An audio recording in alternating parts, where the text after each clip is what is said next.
Good morning, afternoon, evening to all you all.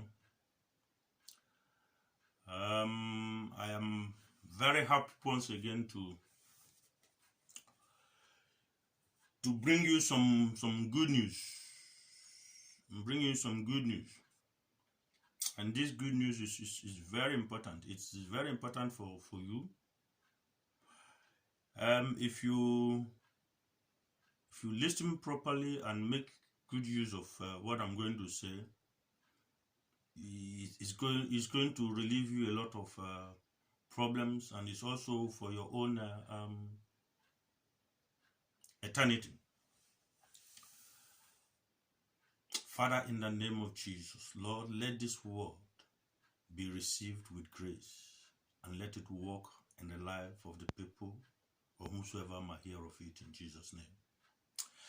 We've always been promised a good life here on this planet. God wants to God wants to help us. He wants to give us messages. He wants to give us aeroplane. He wants to give us Cadillac. He wants to give us a Lamborghini. He wants us to fly private jet. Have you heard of all these things in your churches? Your pastors have been telling you this all the time. For the past 20 years, you've been in the church and they've been telling you this. They told you this in 1980, 1981. Till this time, more than 20-something years, they still be telling you this thing. The Cadillac, you've not got it. The private jet, you've not got it. The motorcycle, you've not got it. The BMW, you've not got it. The Mercedes, you've not got it. Up to now. And do you remember? Do you know what follows when they promise you this? You have to pay God to get it. You remember? The Lord said, okay, for you to get it, just bring 1,000, bring 2,000, bring 100,000. When you just drop it, and God will now give you Mercedes. You've done these things for years, and your Mercedes, you've not got it. Your private jet, you've not got it. But the person you're giving this thing is the one driving, flying private jet, riding best cars. I'm sure this is this is familiar. You're familiar with this, with all these promises. Well, that is just the gimmick of the devil. God wants to give you the best children. He wants to give you the best wife. God just wants to give you. You have waited.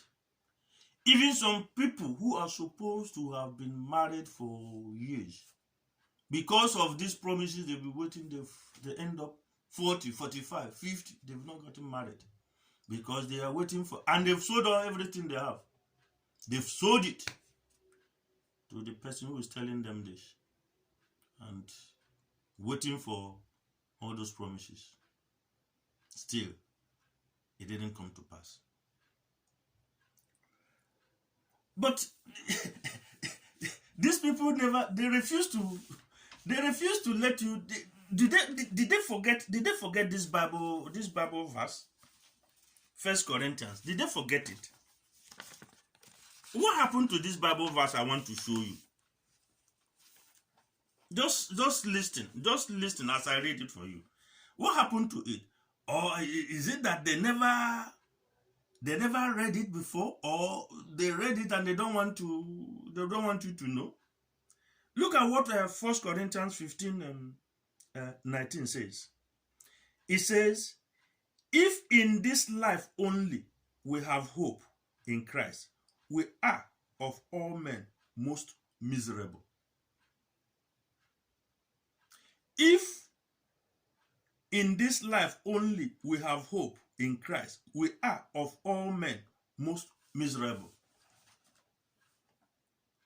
But do you notice what they've been promising you? All the things they have been promising you is the things that will make you comfortable here. They don't tell you about heaven anymore. They don't tell you about holiness. They don't tell you about righteousness. No. If they don't tell you about God giving you a car, you won't come to church. If they don't tell you about God wants to give you an aeroplane, you you won't come to, you won't listen to them anymore. Why? They have to speak to your greed.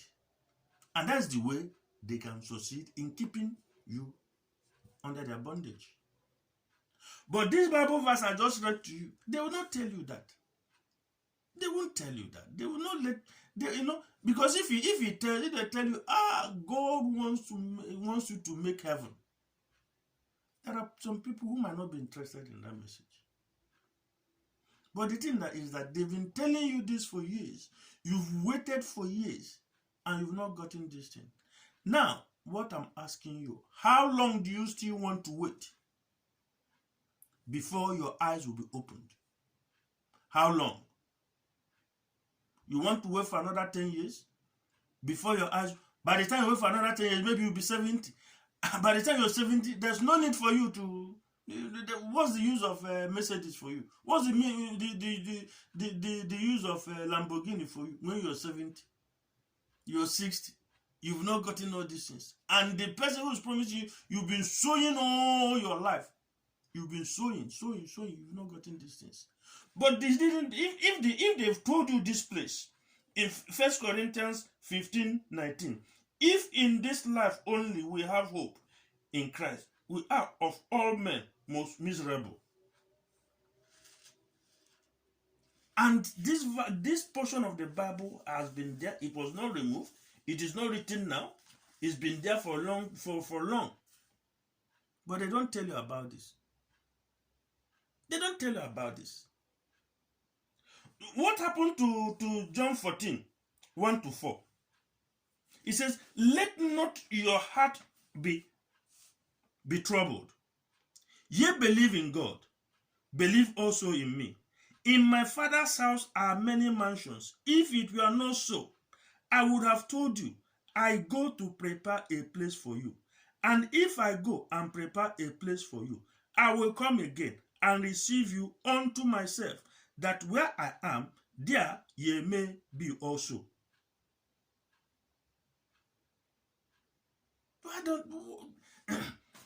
But this is the Bible. Why are they not telling you this now? That Christ is coming to take. He has gone to prepare a place. The place is preparing. It's not for you here. It's not for you to have the best mansion on this earth. It's not for you to drive the best car. It's not for you to have the best wife. It's not for you to have the best children. He says he's going to prepare a place. And after he has finished, he will come and take you along. But no one is telling you. They don't want to tell you this one. All they want to tell you is you come and bring 1,000, bring 20,000, bring 100,000, bring 1 billion. Come and sow, so that God will give you the whole world, promising you heaven on earth, when that is not biblical. And a lot of people has fallen for it. When are you going to open your eyes? When will we open our eyes and realize that all these years you've been scammed? They don't tell you how to live holy, live a holy life, live a righteous life, so that you will be prepared for the coming of Christ. They don't want to tell you that anymore. Because the person who is telling you that himself is not going anywhere. Already he's enjoying his own with your money. He's enjoying his own heaven here with your money. And we are still falling prey to all these their gimmicks. I think it's time for people to wake up. It is time for people to wake up. Wake up, folks. Wake up, folks. Time is very short. Time is very short. Look at what John 14 said. John said he's going to prepare a place. After he finished, he will come back to pick you. And what are you still doing? You're sitting in that place under that pastor who is promising you the best mansion on this planet. When that is unscriptural, and you believed it. I've just given you 2 Bible portions. All these things are the word of God. You can go and cross-check them. to know that all this while you've been fooled. How many times? How much more do you want to continue to be fooled? It's time to be wise. God bless you.